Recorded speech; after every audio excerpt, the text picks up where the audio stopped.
Howard Lutnick went on a podcast and lied to the American people and said that 2005 meeting in Epstein's home with his wife was the last time that he was in a room with Epstein. And today, it was embarrassing, it was excruciating, it was awkward to listen to him try to dissemble and explain why he wasn't lying. His assertion was that when he said, my wife and I agreed that I wouldn't be in a room with Epstein again, that meant only if it was the two of them.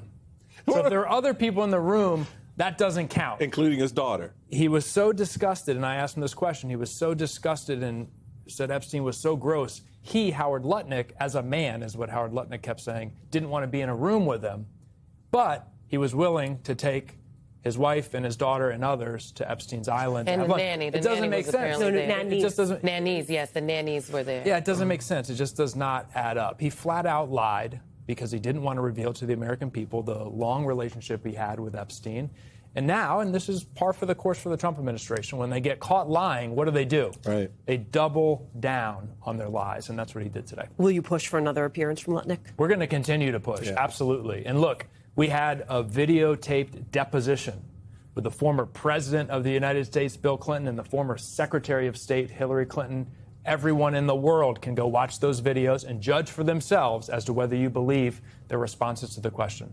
The American people deserve precisely the same for Howard Lutnick, especially given his role in President Trump's cabinet. I mean, absolutely. Let's play that sound from the podcast that you referenced so that people can get a feel for what apparently he said.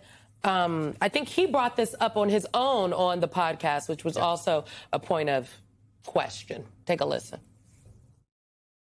My wife and I decided that I will never be in the room with that disgusting person ever again.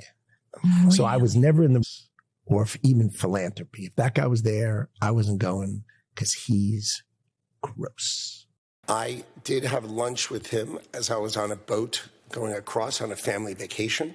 My wife was with me, as were my 4 children and nannies. That speaks volumes for me, Congressman. Yeah, I mean, what's so amazing about that is in Howard Lutnick's version of the story, Howard Lutnick, is somehow the hero. Where he has realized before everyone else that Jeffrey Epstein was the kind of person that he was. We now know that's a complete and total fabrication. Not only was he not in the room with him, he's in the room with him multiple times, under multiple scenarios, social and business. Kash Patel. Obviously, lots of developments from the FBI on the FBI front today. There's the revelation from our MS Now colleagues that the FBI has apparently opened a probe into leaking, not just the people who leaked, but the journalists who wrote the story, Sarah Fitzpatrick. We also have a story from Sarah Fitzpatrick from The Atlantic that apparently says, Kash Patel likes to hand out bottles of bourbon. And they even bought one off eBay. Yeah. Help me understand, is he coming before the Oversight Committee anytime soon? Well, certainly, if Democrats are in charge, he'll be before the Oversight Committee and the Judiciary Committee. I mean, they've avoided having him come in to date. They've sent other officials to the Judiciary Committee. But look, he's a clown. Kash Patel is a clown. But that obscures the fact that this is a very dangerous Department of Justice and FBI. And we see that every day with the politicization of their actions, their prosecutions, and their investigations. So we have to take that very seriously, as clownish as Kash Patel personally is. It is incredible, given their hypersensitivity to weaponization of the government, to actually watch them, Michael, carry through with their own weaponization of the government. I am the thing that I claim you are. I do the things that every I claim you do. Every accusation is an admission. Right. Absolutely it is. And every time we see this play out, Congressman, we learn more about where the country is being dragged to. We had a conversation in the blocks before now about what our country is going through.